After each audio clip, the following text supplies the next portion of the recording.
Good morning. Good morning जी। अच्छा, good morning sir. Good morning. हम elementary row operations और column operations की बात कर रहे थे ना कल।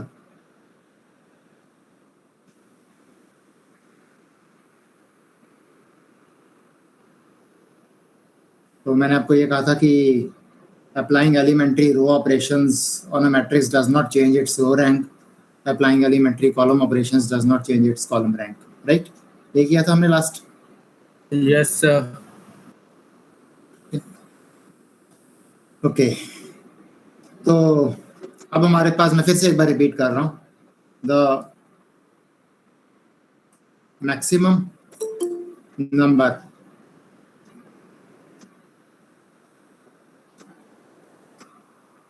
of linearly independent rows of a matrix is called its row rank. ठीक है, the maximum number of columns of a matrix of linearly independent columns of a matrix is called its column rank. ठीक है, एक रो rank होता है, column rank होता है।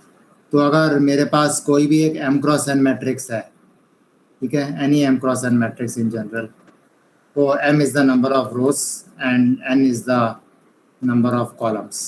ठीक है, तो इट्स ऑब्वियस कि आपका जो रो रैंक होगा वो m से छोटा होगा या इक्वल होगा, और जो आपका कॉलम रैंक होगा, ठीक है, वो लेस देन और इक्वल टू n होगा, ऑब्वियसली, क्योंकि row rank number of rows से बड़ा तो हो नहीं सकता। Is the maximum number of linear independent rows and same for the column rank. What actually turns out is, ठीक है, और ये आपका इंपॉर्टेंट है, इट एक्चुअली टर्न्स आउट, ठीक है, it actually turns out and it can be proved, of course. Not only it turns out, can be proved. I'm not going to prove it right now, that for any matrix,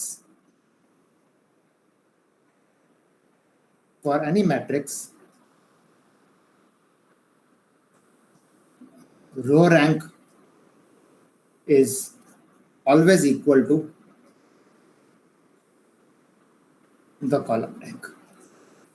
चाहे जितनी मर्जी रोज हो उस matrix की, चाहे जितनी मर्जी columns हो, it turns out that row rank is always equal to the column rank. So in any matrix, ठीक है, in any matrix, the maximum number of, okay, the maximum number of linearly independent rows is equal to the maximum number of linearly independent columns. And I'm talking about any general matrix. Okay, I'm talking about any general matrix. The maximum number of linearly independent rows is equal to the maximum number of linearly independent columns. This common value, ठीक है, this common value, जो ये रो rank और column rank की common value है, ठीक है, this common value is called the rank of the matrix. ये आपकी रैंक की एग्जैक्ट डेफिनेशन होती है। ठीक है, so you can define the rank of the matrix as either the maximum number of linearly independent columns or, okay, the maximum number of linearly independent rows, or the maximum number of linearly independent columns of the matrix. ठीक है sir. हाँ बोलो sir एक बार please page 2 दिखा दो। Page 2 पे तो मैंने कुछ नहीं लिखा था, ये वाला पेज। हाँ जी सर, वो देख लिया बस। Okay. So the maximum number of linearly independent rows or the maximum number of linearly independent columns of the matrix is called the rank of the matrix. ठीक है, the maximum number of linearly independent rows or the maximum number of linearly independent columns of the matrix is called the rank of the matrix. अब एक हमारा obvious question है, ठीक है, how to calculate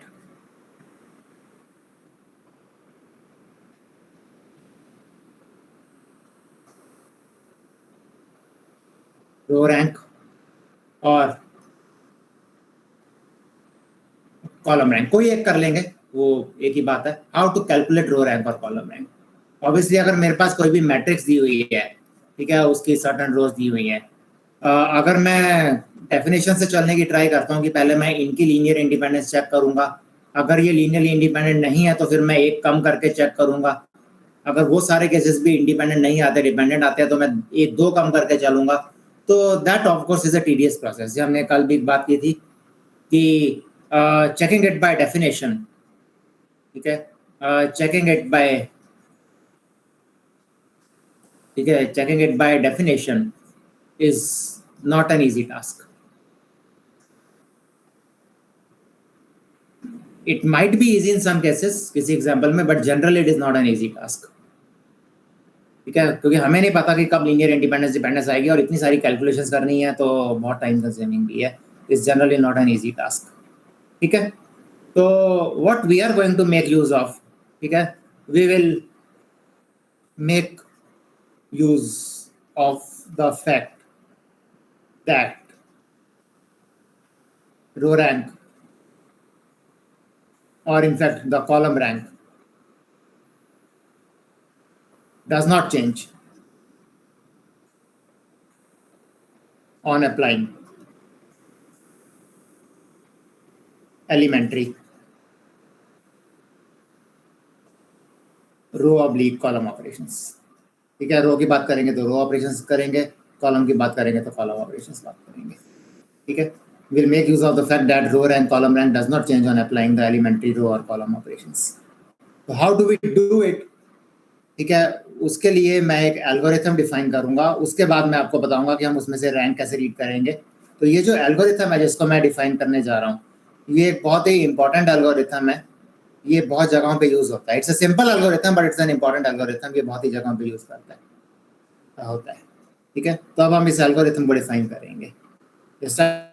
understand इसके steps समझने की try करना। मुझे 1 मिनट का ब्रेक दो, मैं 1 मिनट में कंटिन्यू करता हूँ। Just I need a minute, 1 minute.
Okay, तो अब इस एल्गोरिथम को ध्यान से देखना। I'll apply this algorithm on an m cross n matrix. तो मेरे पास एक m cross n मैट्रिक्स होगी,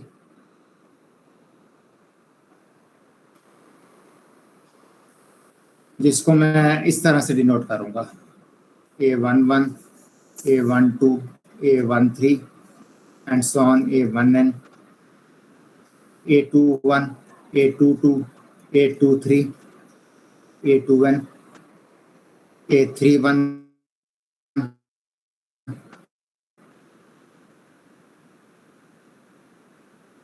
A32,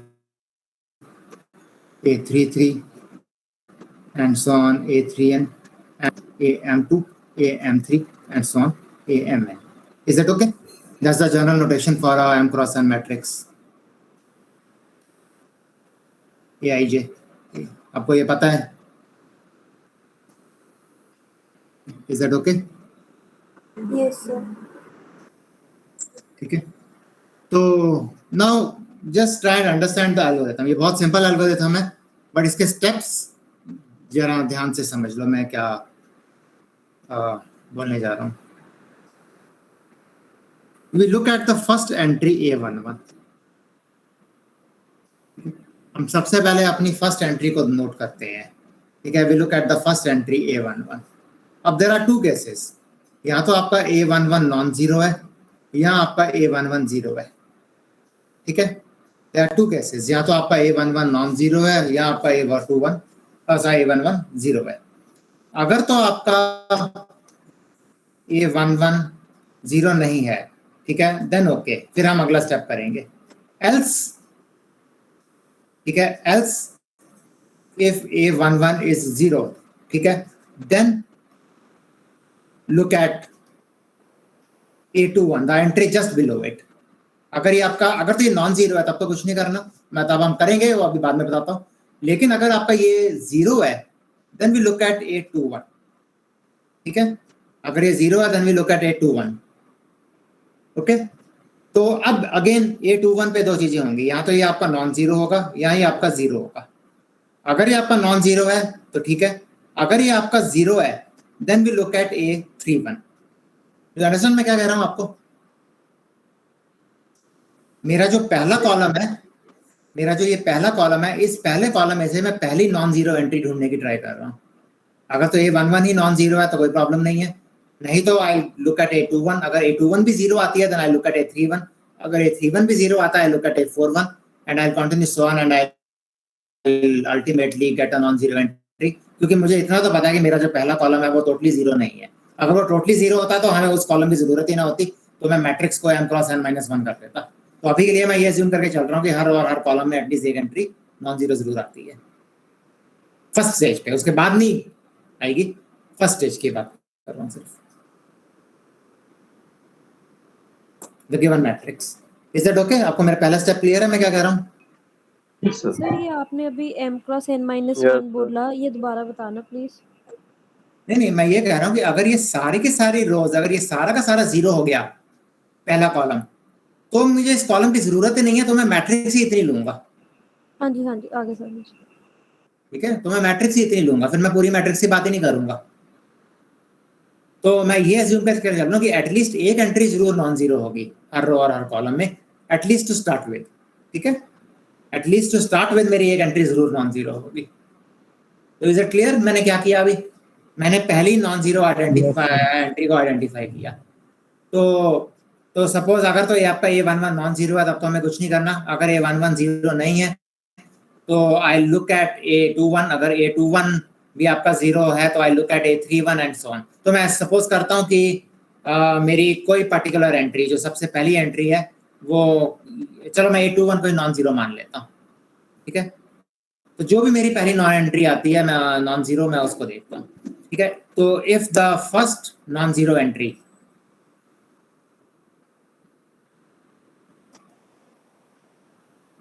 is in first column,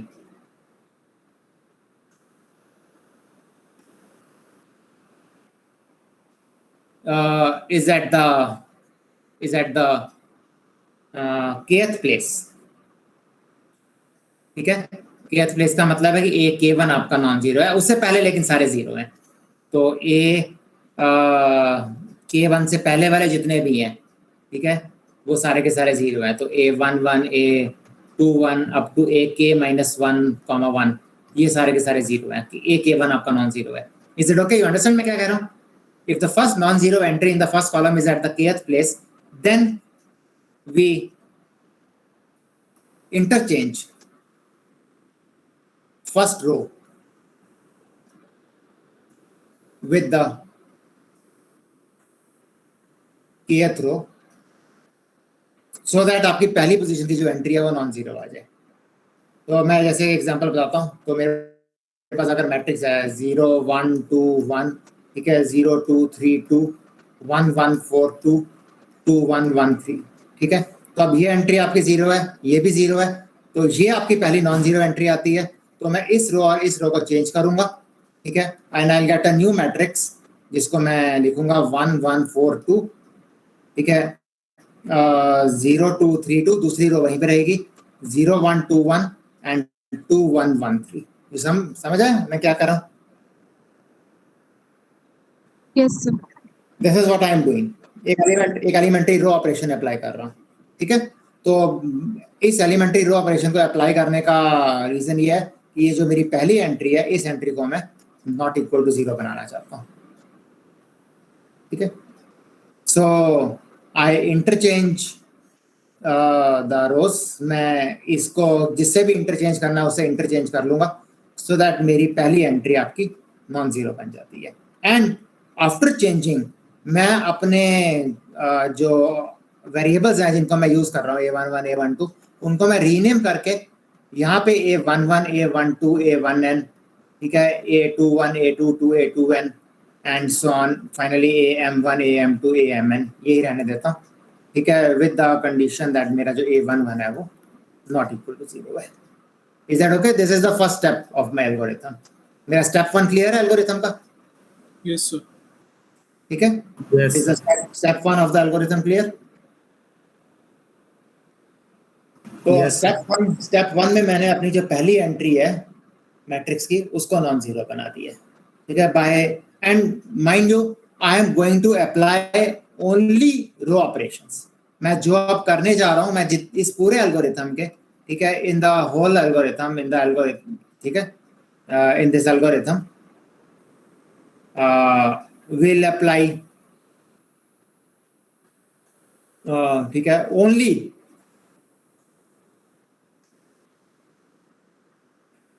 elementary row operations, ठीक है, will apply only elementary row operations, nothing else। 3 elementary row operations होते हैं, ठीक है, interchange of rows, adding a multiple of a row to another row and multiplying a row by a non-zero constant, ठीक है। तो मैं इन 3 elementary row operations के अलावा इस पूरे एल्गोरिथम में कोई भी और ऑपरेशन अप्लाई नहीं करने वाला, okay. Is the first step okay? Yes sir. So okay, now we go to step 2।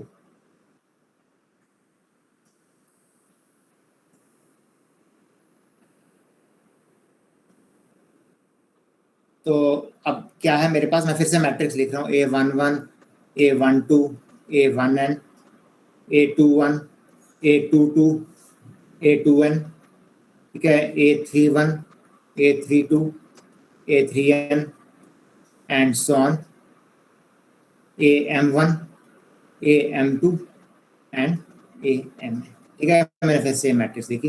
अब ये जो एंट्री है, this entry is non zero, this is what I know by step 1, ठीक है। ये I have ensured in step 1 की जो मेरी पहली एंट्री है A11 is non zero, okay.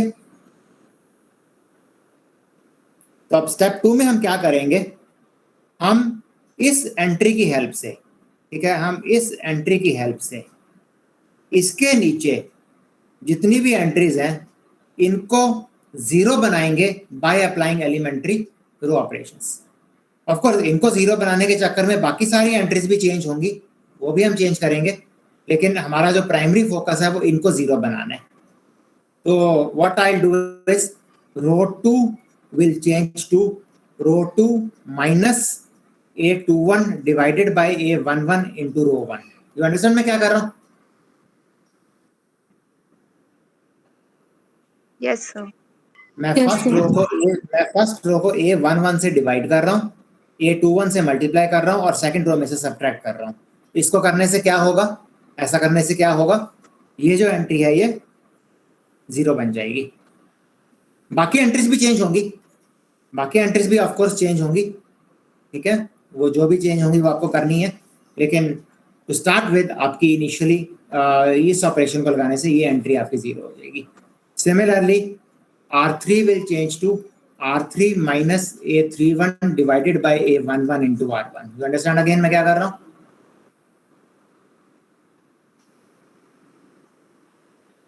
आप सिस्टम सॉल्व करते हुए भी इस तरह की चीजों को यूज करते हो? Is that okay? Yes sir. Okay. So and I'll continue so on. So I'll change my mth row to be Rm minus AM1 divided by A11 into R1। ठीक है, so this is my step 2।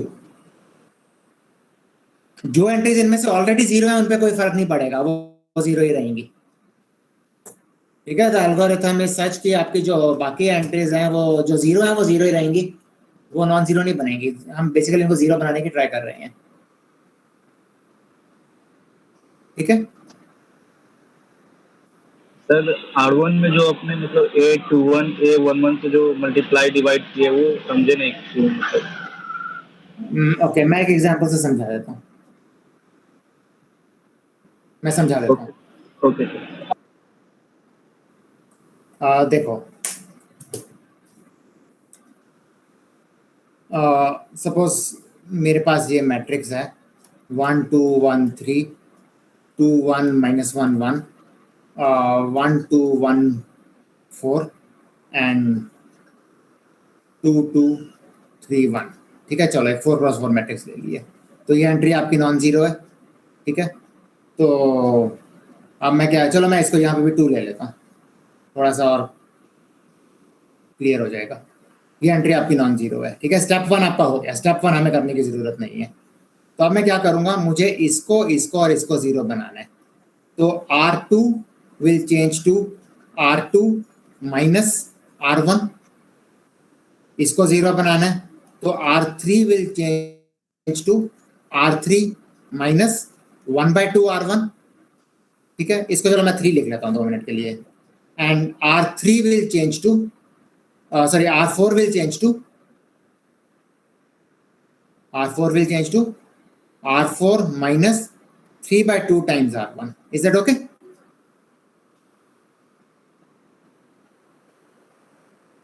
तो जब हम ये operations लगाएंगे तो क्या बनेगा, पहली रो तो यही रहेगी 2 2 1 3, दूसरी रो आपकी बन जाएगी 0 -1 -2 -2। Is that okay?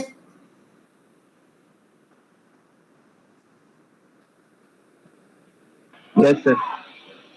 ये क्या बनेगा, 0 आ जाएगा 1 1/2 एंड 5/2, 4 - 3/2। समझ आई मैं क्या कर रहा हूँ? यस सर, आ गया सर। ठीक है, एंड फिर ये आपका बन जाएगा 0। ठीक है, यहाँ पे क्या आएगा, यहाँ मुझे बताओ क्या आएगा। उसको मैंने 2 से डिवाइड करना है, 3 से मल्टीप्लाई करना था। 2 - 3 इज -1। ठीक है, अगेन उसको मुझे 2 से डिवाइड करना है और 3 से मल्टीप्लाई करना है, तो 3 - 3/2 होगा।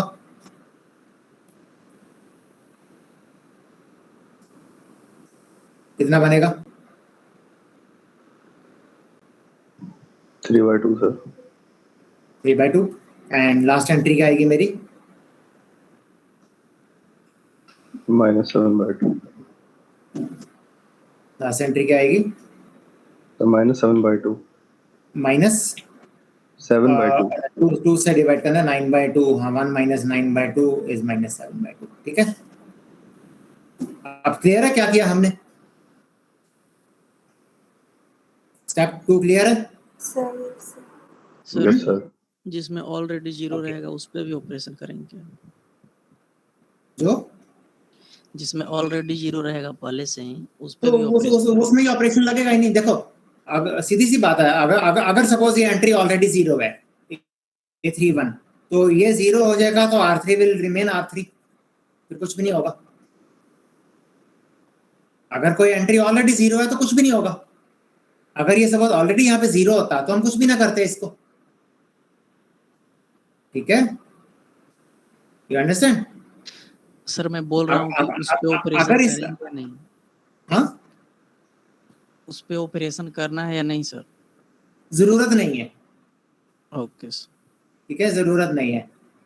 ठीक है, ये मैंने स्टेप्स जरूर लिख दी हैं, लेकिन अगर आपका सपोज कोई एंट्री ऑलरेडी जीरो है तो ये चीज जीरो बन जाएगी आपकी, तो उसमें ऑपरेशन करो या ना करो उससे कोई फर्क नहीं पड़ता, क्योंकि कोई ऑपरेशन है ही नहीं करने को,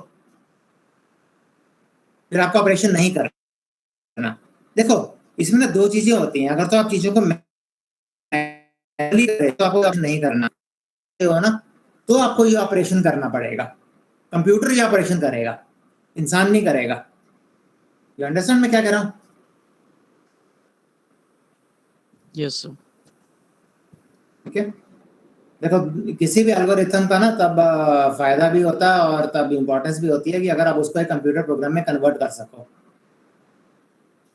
तो मैं एल्गोरिथम जिस तरह से डिफाइन कर रहा हूँ ना, तो that is convertible to a computer programme.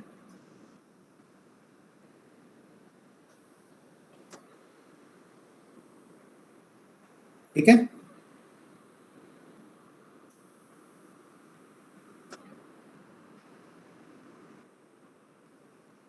Sir हाँ बोलो।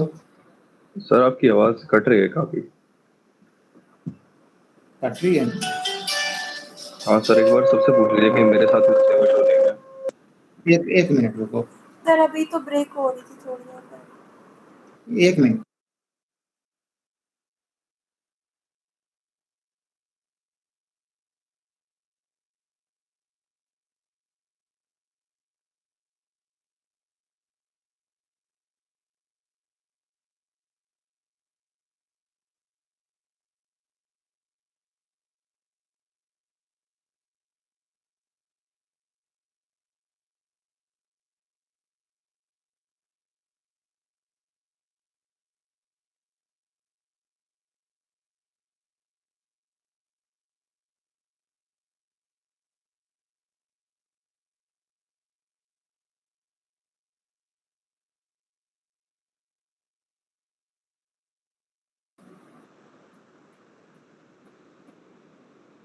अच्छा चलो हम ऐसा करते हैं, बाकी कल कंटिन्यू करते हैं।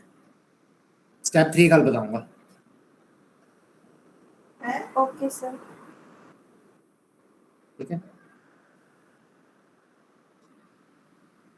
मैं इसी फाइल को खोल लूंगा कल, सेव्ड है मेरी, इसी से आगे कंटिन्यू करेंगे। सर वैसे हम करना क्या चाह रहे थे, मतलब हम बेसिकली एक एल्गोरिथम डिफाइन कर रहे हैं जिसमें हम अपनी मैट्रिक्स को रिड्यूस करेंगे with maximum number of zeros, और वो जीरोस जो है वो आपकी नीचे वाली साइड होंगे, यानी कि basically we are trying to convert our matrix to a kind of upper triangular matrix. तो ये जो एल्गोरिथम है ये आपकी 3-4 चीज़ों को आइडेंटिफाई करता है। एक तो आपकी रैंक को आइडेंटिफाई करेगा, नॉट ओनली एल्गोरिथम आपकी रैंक को आइडेंटिफाई करेगा, ये सिस्टम ऑफ लीनियर इक्वेशंस को भी सॉल्व करने में आपकी हेल्प करेगा। This method of solving the system of linear equations is what we call as the Gauss elimination method. Okay sir, तो मतलब नीचे की तरफ हमें ठीक है, मैक्सिमम नंबर ऑफ जीरो चाहिए। हाँ जो डायगोनल के नीचे के एंट्रीज हैं उसमें मैक्सिमम जीरोस लाने की ट्राई कर रहे हैं। अच्छा सर। ठीक है, so that we convert our matrix to upper triangular matrix, और फिर जब हम बैक सब्स्टिट्यूशन करेंगे तो आपका सिस्टम सॉल्व हो जाएगा। बेसिकली जो आप सिस्टम सॉल्व करते आए हो ना 8, 9, 10, 11, 12 में, जैसे आपने सिस्टम सॉल्व की है, उस मेथड को हम फॉर्मलाइज कर रहे हैं। प्रोग्रामिंग में भी किया है, मतलब अपर ट्रायंगुलर मैट्रिक्स जो होती है। हाँ बिल्कुल वही चीज कर रहे हैं हम भी, लेकिन अभी मैथमेटिकल पॉइंट ऑफ व्यू से कर रहे हैं, not from programming point of view. Yes sir, yes sir. Programming में तो आपने सिर्फ सीखा है कि अपर ट्रायंगुलर कैसे करते हो। मैथमेटिक्स में हम ये भी देखेंगे कि अपर ट्रायंगुलर करने के फायदे क्या हैं, what are the applications of applying the things in the upper triangular matrix format. ठीक है, समझ गए? Yes sir. चलो चलो करेंगे, पहले एल्गोरिथम पूरा कर ले। मुझे इसका 1 या 2 लेक्चर्स और लगेंगे इस एल्गोरिथम को आपको पूरा बताने में, फिर will move to the applications of this algorithm. ठीक है, अब वो क्लियर हो जाएगा, धीरे धीरे क्लियर हो जाएगा। What are we doing, why are we doing it.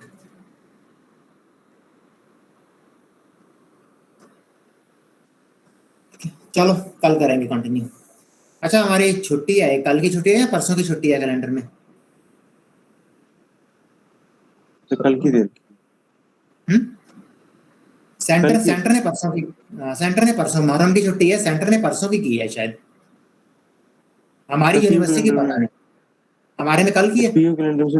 Yes sir. Sir चलो अगर ठीक है, कंफ्यूजन हो तो दोनों दिन की करवा दो। अरे नहीं प्लीज अच्छा कंफ्यूजन जगह कोई नहीं है, कंफ्यूजन अभी तक कोई नहीं है, अभी तक तो कल की है, ठीक है। तो अगर कल की छुट्टी होगी तो हम परसों कंटिन्यू करेंगे, नहीं छुट्टी होगी तो कल करेंगे। आपको जो भी स्टेटस होगा आपको अपडेट कर देना, मतलब अगर चेंज हो अभी तक। हाँ फिर आपकी क्लास भी नहीं कल। हाँ, कल अगर छुट्टी है तो क्लास नहीं होगी ना। फिर वैसे भी नहीं आपकी। हाँ, टाइम टेबल के अकॉर्डिंग। अच्छा, टाइम टेबल के अकॉर्डिंग क्लास भी नहीं है। अरे फिर तो तुम्हारी किस्मत खराब है, चलो फिर परसों करेंगे, बाय। Okay sir. चलो ठीक है, thank you sir. Thank you sir. Thank you so आपने पेपर्स चेक कर दिए थे? पेपर्स कर रहा हूँ चेक। पेपर्स ना लीड की काउंसलिंग से पहले पहले मैंने चेक करने हैं। तो आपकी काउंसलिंग कब की है? 25 की है मीट की, पीयू मीट की। सर हमारी क्लास के बच्चे की रैंक 1 आई है। हाँ मुझे पता है, राहुल सिंगला। तन्वी सर। भी है सर। चलो good, proud moment congratulations. Sir. हाँ कांग्रेचुलेशंस, अच्छी बात है। वो तो फिर चला जाएगा छोड़ के। फर्स्ट रैंक है। हाँ सर। काउंसलिंग कब है, मुझे ये वो- बताओ। सर 3 सितंबर को। 3 सितंबर को है? इतनी लेट है? सर लेट कर दी, पहले 20 तारीख को थी, फिर 3 सितंबर को कर दी। नहीं, बीच में मैंने सुना था 25 तारीख को है, 25 अगस्त को है। नहीं सर, 20 अगस्त और 28 अगस्त को थी, पर अब लेट हो गई है। अब आपकी फर्स्ट काउंसलिंग ही 3rd को है? Yes sir. अच्छा, और लेट हो गई, मैंने 25th सुना था। चलो फॉर्म भर